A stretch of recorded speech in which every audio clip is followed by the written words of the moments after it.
Sa loob ng 45 taon, hindi matatawaran ang naging ambag ng PAFCPIC sa bawat kasaping naging bahagi ng kooperatiba. Isang samahang itinatag na may iisang hangarin, ang maghatid ng tulong at pag-asa sa mga miyembro ng sandatahang lakas ng Pilipinas. Nagsimula ang kasaysayan nito mula sa masidhing pangangailangang labanan ang kahirapan. Taong 1980, nang pangunahan ni Colonel Rodolfo Escantor, 10 ng 15 pa niyang kasamahan ang pagbuo ng nooy PAFC Credit Cooperative Incorporated. Layunin nitong tugunan ang pangkabuhayan, gayon din ang mahahalagang personal at pampamilyang pangangailangan ng bawat miyembro. Noong 1981, kasabay ng pagtatapos ng martial law at paglunsad ng kilusang kabuhayan ng kaunlaran, muling pinagtibay sa ilalim ng pamumuno ni Major General Josefus Q. Ramas ang panawagang maghanap ng praktikal na kabuhayan at dagdag na suporta para sa komunidad ng PAFC. Bilang tugon, naitatag ang PAFC KKK at ang PAFC Farm, mga inisyatibong naglalayong palakasin ang kabuhayan ng mga kasapi. Sa mga unang taon, hindi lamang pagpapautang ang tinutukan ng samahan. Pumasok din ito sa iba't ibang gawaing pangkabuhayan at pangproduksyon, kabilang ang pagsasaka at iba pang livelihood activities. Subalit sa paglipas ng panahon at sa paglawak ng karanasan, naging malinaw kung alin ang may pangmatagalang potensyal at kung alin ang kailangang baguhin. Noong October 22, 1981, pinagsanib ang PAFC at ang PAFC Farm.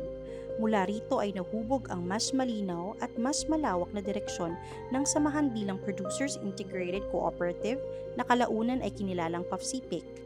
Kasabay nito ang pagsasaayos ng sistema, pagkakaroon ng full-time staff at pagpapatupad ng salary deduction para sa capital at membership fee na nagbigay ng mas matibay na pundasyon sa operasyon. Pagsapit ng 1991, formal na nairehistro ang samahan bilang isang kooperatiba. Makalipas ang ilang taon, noong 1995, naging regular na bahagi ng pamamahala ang pagbuo ng 5 taong strategic plan. Isang patunay na ang paglago nito ay hindi lamang tuloy-tuloy, kundi may malinaw na direksyong pangmatagalan. Sa mga sumunod na taon, lalo pang pinagtibay ng PAFCPIC ang pinakamatatag nitong haligi, ang serbisyong pinansyal. Pinalawak ang mga serbisyong savings, loans at iba pang tulong pinansyal. Kasabay ng pagdami ng mga miyembro ay ang pagpapalawak ng operasyon, kabilang ang pagtatayo ng mga satellite offices upang mailapit ang serbisyo sa mas nakararami.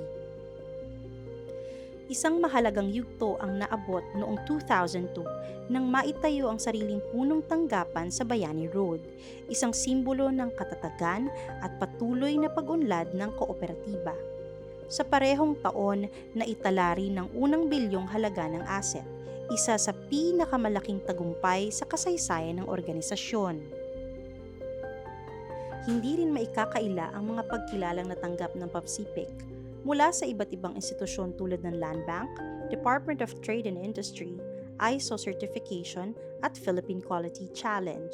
Ang mga parangal na ito ay patunay ng dekalidad na serbisyo, mahusay na pamamahala at matibay na tiwala ng mga katuwang at miyembro nito. Mula sa isang payak na simula noong 1981 na may panimulang asset na 10,500 pesos, lumago ang PAFCPIC sa humigit-kumulang 39 billion pagsapit ng 2025, isang kahangahangang paglalakbay ng tagumpay at pagtsatsaga. Higit sa lahat, ang kasaysayan ng PAFCPIC ay hindi lamang kwento ng mga nagtatag nito, kundi ng bawat kasaping naniniwala at patuloy na nagtitiwala. Ito ay salamin na isang kooperatibang maayos, matatag at may malasakit, isang tunay na sandigan ng bawat kamay-aring patuloy na umaasa at umaangat kasama nito.